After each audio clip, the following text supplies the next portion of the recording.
सद्गुरू श्री जगन्नाथ महाराज यांच्या 29व्या पुण्यतिथीनिमित्त शिव महापुराण कथेचे आयोजन.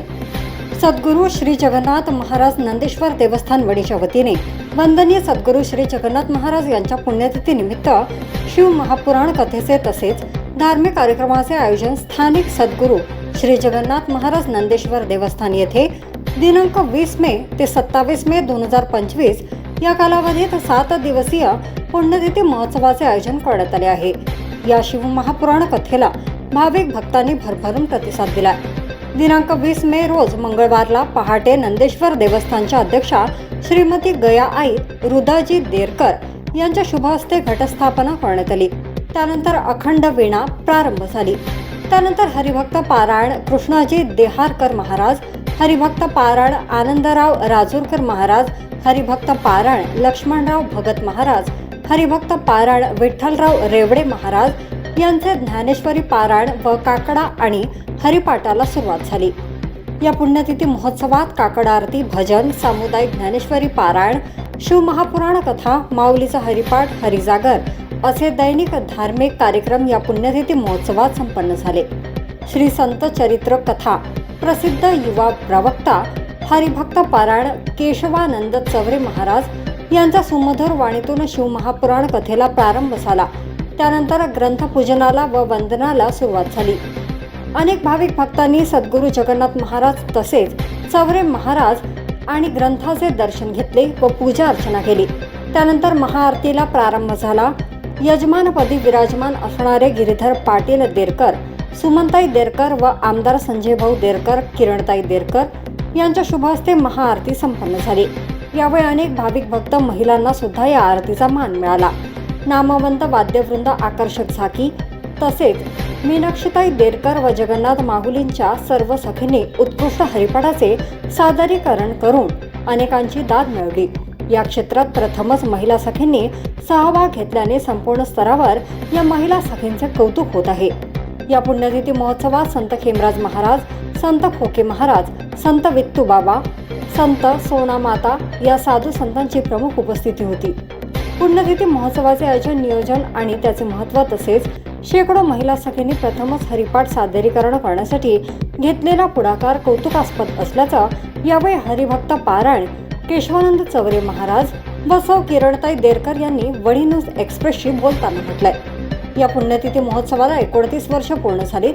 देवस्थानच्या अध्यक्षा श्रीमती गयाआई रुदाजी देरकर, हरिभक्त पारायण देहारकर महाराज, सचिव आमदार संजय देरकर, सुनील देरकर, संस्थेचे विश्वस्त यांच्या मार्गदर्शनात तसेच पुढाकारात सद्गुरू जगन्नाथ महाराज यांचा 29वा पुण्यतिथी महोत्सव मोठ्या उत्साहात संपन्न झाला. जगन्नाथ महाराज यांचे अनुयायी नंदेश्वर देवस्थानचे निर्माते रुदाजी पाटील देरकर यांच्या संकल्पनेतून 1996 मध्ये सद्गुरू जगन्नाथ महाराज यांची पायदळ वारी वणीवरून पंढरपूर येथे काढण्यात आली होती.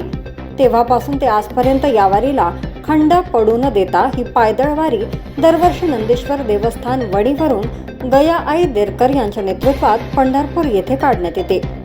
याही वर्षी दिनांक 3 जून 2025 ला सद्गुरू जगन्नाथ महाराज यांची पायदळ वारी निघणार आहे. तर या पायदळ पालखी यात्रेत इच्छुक भाविक भक्तांनी मोठ्या संख्येने सहभागी होण्याचे आवाहन सद्गुरू जगन्नाथ महाराज नंदेश्वर संस्थांच्या वतीने करण्यात आले आहे. Wani news express bureau report. जय जगन्नाथ. या संस्थांचं जे कार्य आहे अतिशय सुंदर आहे. संस्थांच्या अध्यक्षा आदरणीय परमपूजनीय श्रीमती गयाआई देरकर यांच्या मार्गदर्शनाखाली चालत असलेला हा कार्यक्रम 20 तारखेपासून या कार्यक्रमाची सुरुवात झाली.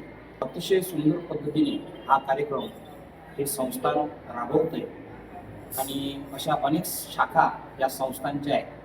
तर प्रत्येक ठिकाणी उत्तम व्यवस्था, सर्व वारकऱ्यांची व्यवस्था, सर्व भक्तमंडळींची व्यवस्था, सर्व येणाऱ्या सर्व भक्तमंडळींची व्यवस्था अतिशय तत्परपणे हे संस्थान पार पाडत आहे. या संस्थांची सेवा अतिशय, या सेवाधारी सर्व मंडळी, सर्व भक्त मंडळी, जगन्नाथ बाबांचं सर्व भक्त परिवार आहे आणि त्या परिवाराच्या माध्यमातून सर्व आत्मीयतेने, आपुलकीने, एकात्मतेने हे कार्य करतात.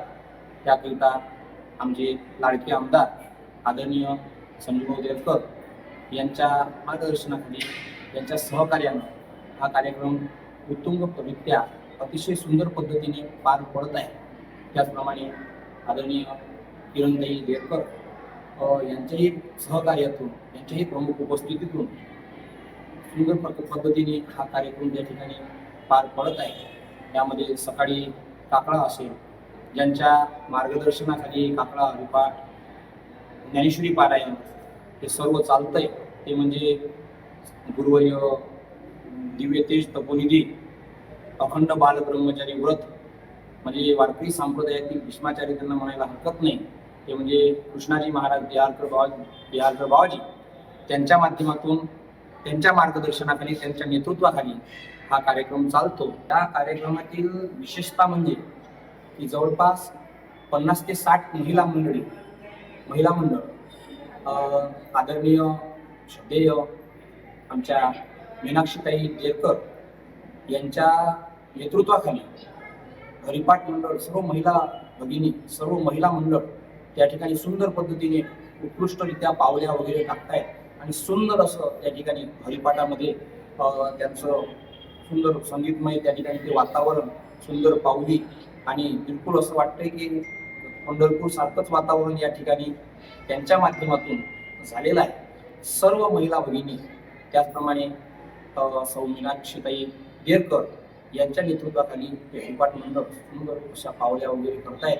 सुंदर. आणि हेच भजन मंडळ पुढे पंढरपूरला जेव्हा जाण्यात येता पालखी निघेल तेव्हा मंदिरापासून तर गावाच्या बाहेर काळेपर्यंत सहकार्य त्या ठिकाणी देणार आहेत आणि म्हणजे सार करण्याकरिता, वाटी लावण्याकरिता त्या ठिकाणी हे सर्व महिला मंडळी त्या ठिकाणी येणार आहेत. अतिशय सुंदर पद्धतीने त्यांच्या पावल्या एकसारख्या पावल्या पडतायत. पाहताना माणसाला मनाला मोहून टाकणारं ते दृश्य आहे. अतिशय सुंदर वातावरण. प्रथमच या संस्थांच्या माध्यमातून महिला भजन मंडळ जवळपास 50-60 महिला एका वेळेस पाऊल टाकताना दिसत आहेत. अतिशय सुंदर हा कार्यक्रम या ठिकाणी होतो.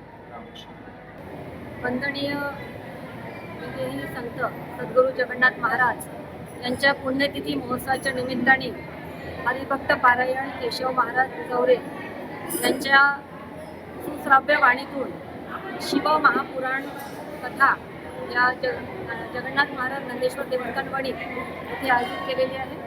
आणि या कार्यक्रमाच्या निमित्ताने सगळ्यात महत्त्वाचं आकर्षण म्हणजे किंवा एक सगळ्यांविषयी एक अभिमानाची गोष्ट म्हणजे की पहिल्यांदाच प्रथमच या ठिकाणी सौ मीनाक्षीताई देरकर व माझ्या सगळ्या महिला सखी यांच्या माध्यमातून या ठिकाणी हरिभक्त पारायण सोहळा अतिशय उत्कृष्ट पद्धतीने, सुंदर रीतीने या ठिकाणी साजरा होतो आहे. मला अतिशय माझ्या महिला सखीचा सर्वांचा अभिमान वाटतो आहे. प्रथमच वैनेश्वरामध्ये एवढ्या मोठ्या प्रमाणात महिला भगिनी हरिपाठ या ठिकाणी सादर करत आहे आणि याच्यामध्ये सहभागी झालेले आहे. अतिशय अभिमानाची आणि कौतुकाची गोष्ट आहे. या सर्वांना मी या ठिकाणी मनापासून शुभेच्छा देते. धन्यवाद.